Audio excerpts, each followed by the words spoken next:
Raider Nation, stand up. Please stand up. The Cover 3 Deep Raider podcast here. We'll cover 2 deep, I guess, Cover right 2. now. Cover 2, which we went from Gus Bradley to Monty Kiffin. Cover 2.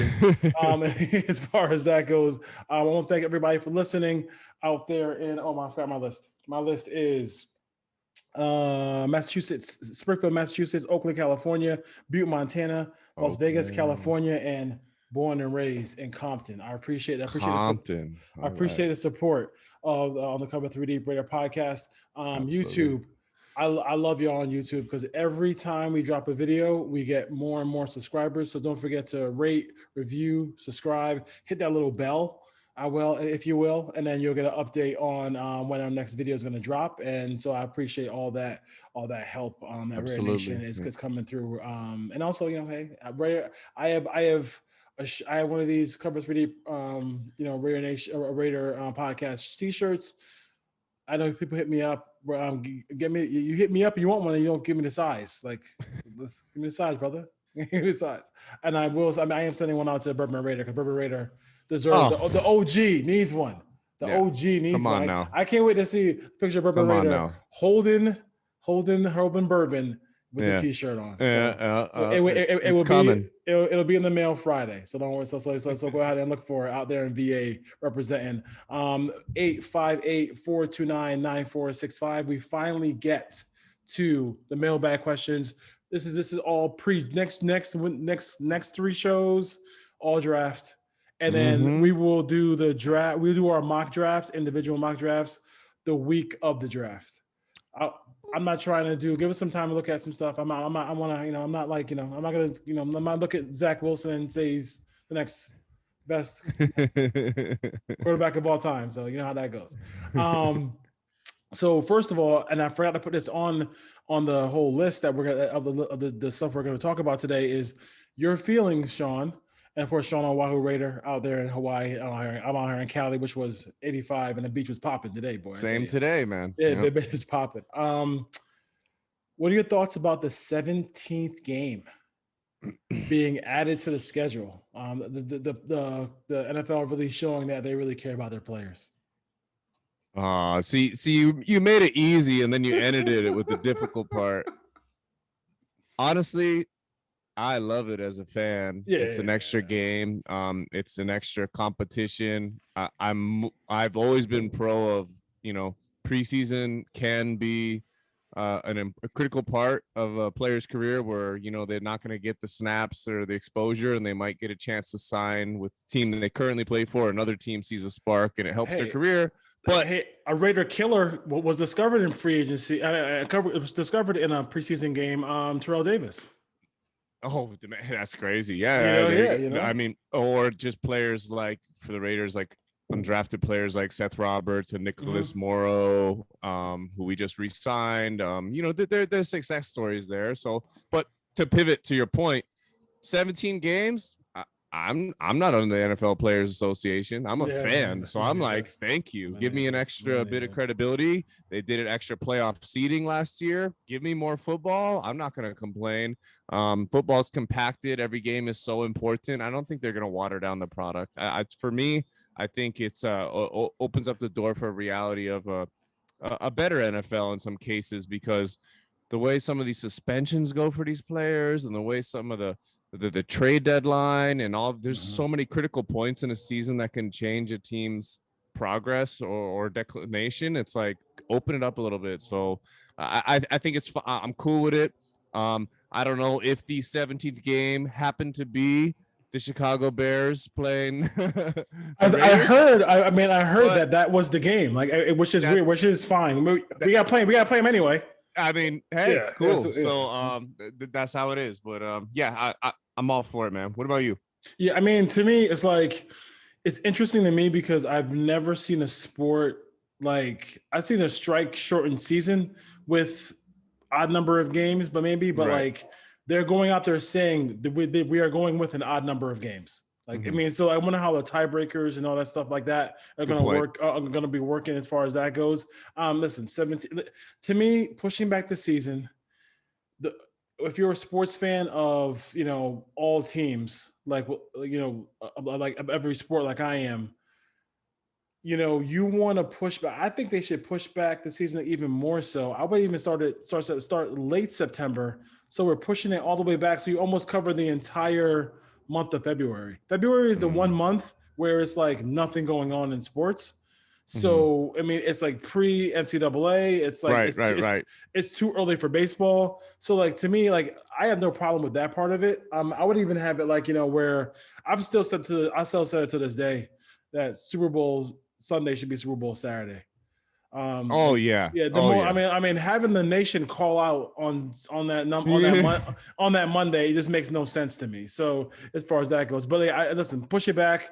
It looks like I think we knew there was going to be a situation like this because I think the NFL put out that they had the Super Bowl was going to be on the 13th of February, which almost like, if you did the math, it's going to be 17 games. So it makes sense. I mean, listen, they have the best. They just have one of the best products out there. Like, there's no question about it. Even with there are some negative stuff like that going on around that league. They just kind of squash it and they do what they want to do. They can flex like no other league can flex. So for right now, that works. I don't see in this microwave society.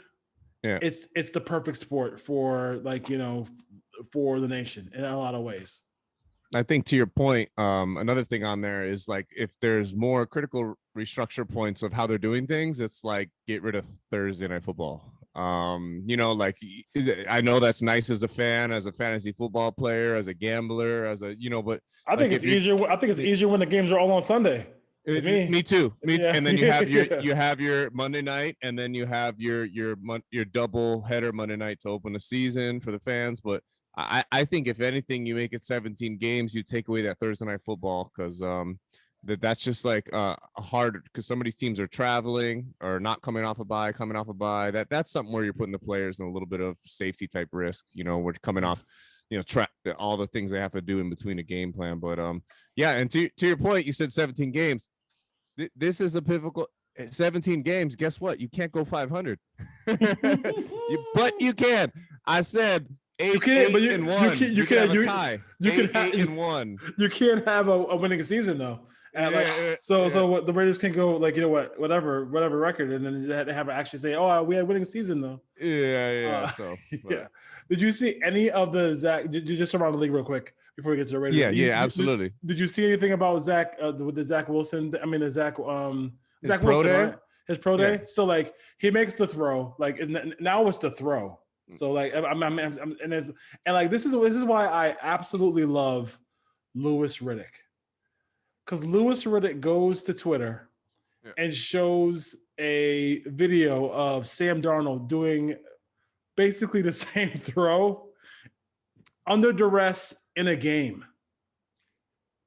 And I've seen it. I see a little different, but I've seen it. But like the accuracy, the velocity of all the going left, throwing right, accurate window, window, So like I just think that for the Jets, it's interesting to see whether or not they, some people are on the camp of saying, hey, just build. You have a pick. Yeah. Build around it, and then just you already know what he is, and maybe you can build with it. Or I mean, rather than some folks are saying reset the quarterback clock and go get this kid out of BYU. Listen, if you go through, just look at the year Derek got drafted by Teddy Bridgewater, Johnny Manziel, Blake Bortles. That's it. He is the most prolific passer in that whole group. Blake made it to an AFC Championship game. And because of his squad, his squad was. They drafted so well, that team was ridiculous. But end of the day, whatever. But I would not. I would not really. I would really think hard about that before, because the guy is not. You'd have to really be convinced he's terrible, in my mind, Sam Darnold. Yeah, that's hard. And you're a USC fan, so you had eyes on him a lot longer. But to me, I think you stick with Sam. To benefit the Raiders. I want as many quarterbacks and overreaches as possible before our 17th pick, because I want it to be so yeah, dead fast stupid that Gruden can't mess it up. But yeah, I mean, and I actually like Zach Wilson. Like, I'm not gonna say he's gonna be great or bad right now, but I see his toolkit, and he's got a nice toolkit. A lot of these quarterbacks do. Accuracy is accuracy. So, but a pro day, like give me game tape any day of the week. Like, give me, yeah. Give me. I can't believe like people are like, and the only thing I don't like. Go ahead, real quick. Yeah. I'm just saying, if you haven't made up your mind about the credentials and pedigree of this player before seeing the pro day, in my opinion, your organization, your scouting crew, you've already lost. Because if you're letting a pro day swoon you so much, especially on a quarterback without anything around them that's a normal football situation,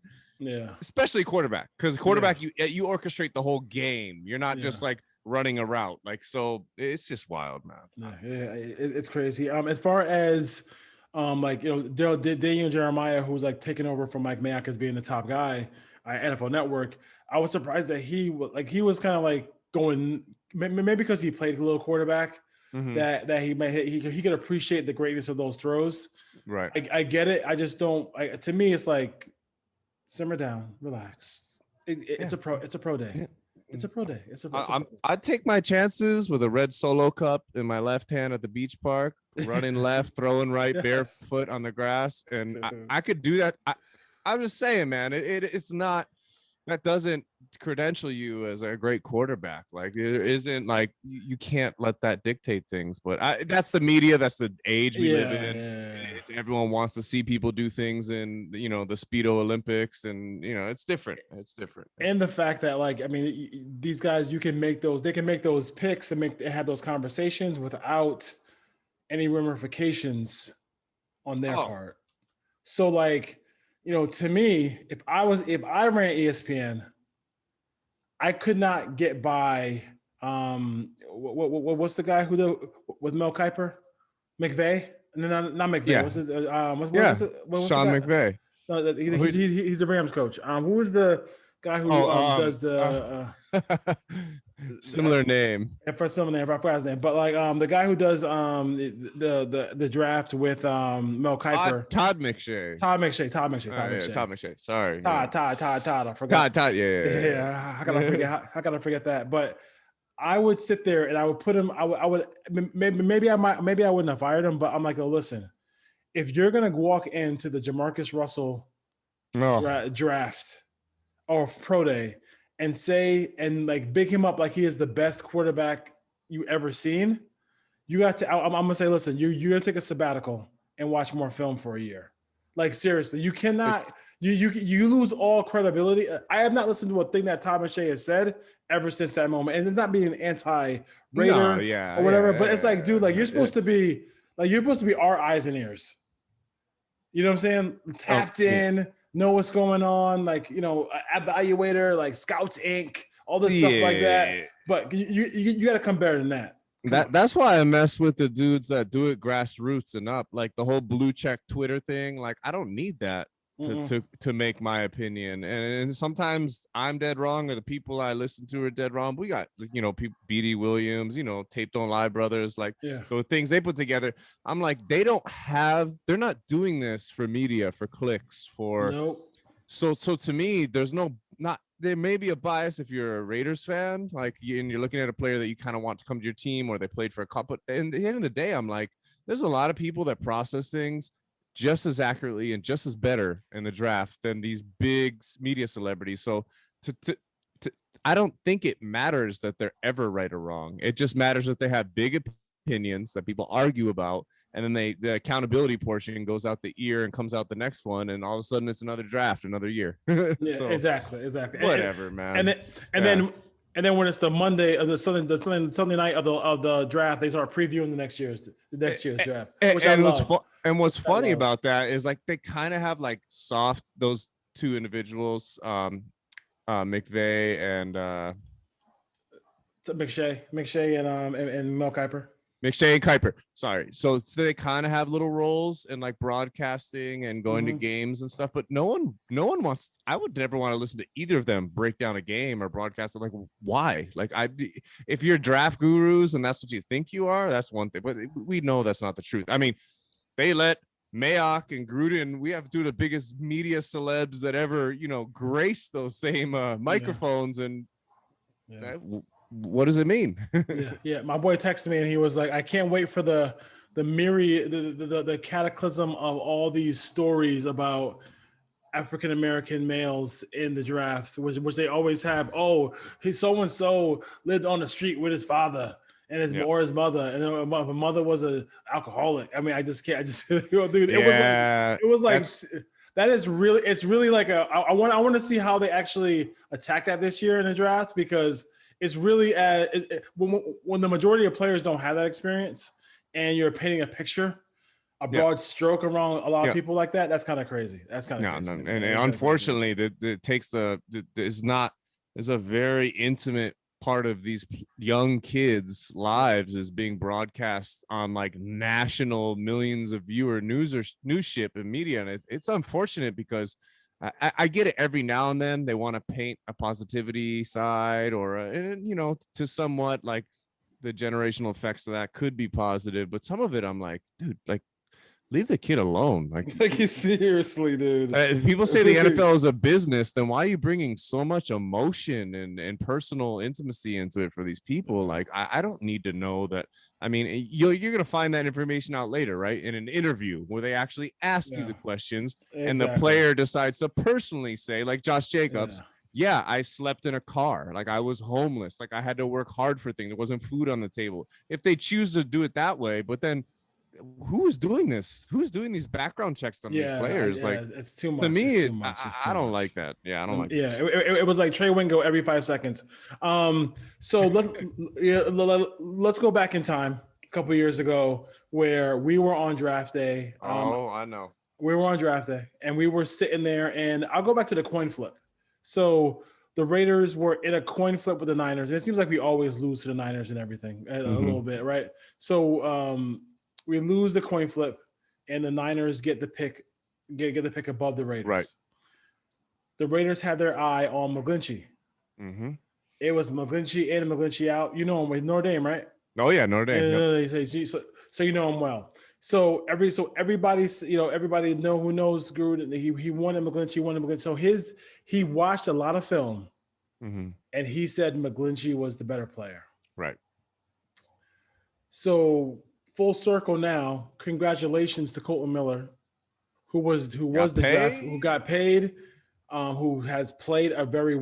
I can only think of one bad game all last year was the game against Bosa.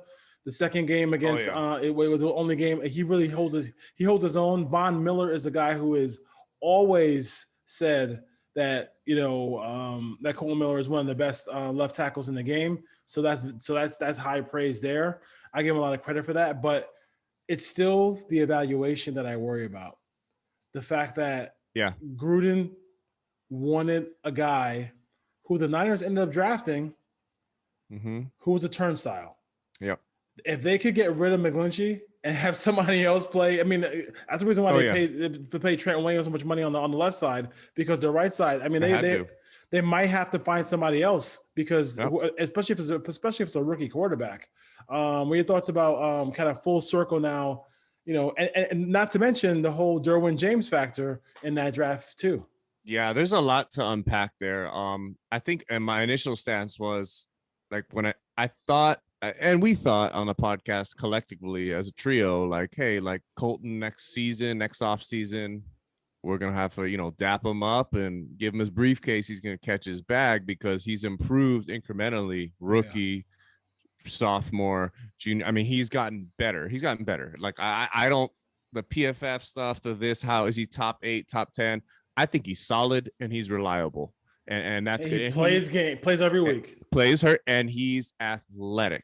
So whatever, if you choose to go power or if you choose to go zone schemes, concepts, he can do it because he has the athleticism to play both and all that. So, but kind of a shock. It's good. I feel like what Gruden has done and what he does with most things. Like he screws up with Lynn Bowden, and he's not sure about running back, so he throws the bag and gets Kenyon Drake. Like he moved Donald Penn to right tackle. He got hurt, got Kolton left tackle, signed Trent Brown, highest paid tackle. There's a lot of movement, like where he's always trying to like fill all his pots. And I think with the Kolton Miller thing, it's like, hey, this was my first draft pick in my reboot, and it was controversial at the time because Kolton had a bad rookie year. Let's just be honest. He was bad. And there was a lot of issues in that season, but he was bad. And he gave him the coin now, and he's probably trying to fix some traits on the outside world of this organizational stress that Gruden runs. Is that, hey, I will take care of some people of my own, because you see Rodney Hudson going, and all the Gabe Jackson and Trent Brown. It's like all these other transactional moves, Joyner and all these other people they took care of are gone in an instant, in the blink of an eye. So guy deserves the money. He's solid. He's reliable. Just think, to me personally, maybe they could have waited another year. How much more would his money go up? Would his bag go down? I don't know. But either way, like, you take care of an in-house person, a guy who wants to be here, seemingly seems that way, like a lot more than other people. So I'm invested in that. And I think it's a good thing. It's a good thing. Yeah, I love it. I think that it's I saw that our guy Marcus Johnson tweeted out the streak is over. So I think the streak is right. And maybe it was just like bad deals he was talking about. So it's funny because they said that, and I thought a little bit out the top of my head, because I was like, oh, we retained. So this is the first round pick getting a second contract since Darren McFadden.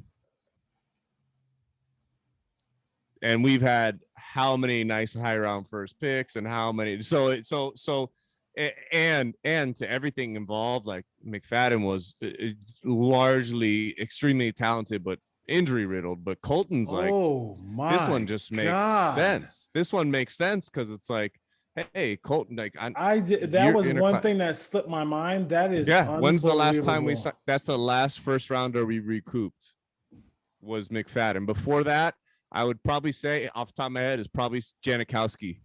Kicker. Damn. Gallery we didn't retain. He went off to the Seahawks and stuff like that. All these other players slipped out. So there's some positivity for our offseason. Nothing says you are not drafting correctly. Than that.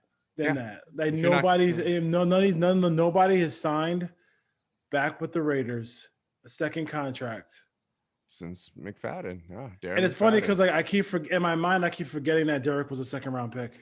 He was top of the second. Top of the second. And Darren McFadden, when he did resign, it was like a 1 year, $3 million, because he was so injured often. It wasn't like a generational, like we're keeping our guy 5 more years. So really, Kolton's the first big retained first rounder in a long time. So that says a whole lot. Good for him. He's paid. Listen, you put in the work and you do the job. We got no fans will never have a problem with, especially when you're homegrown, especially.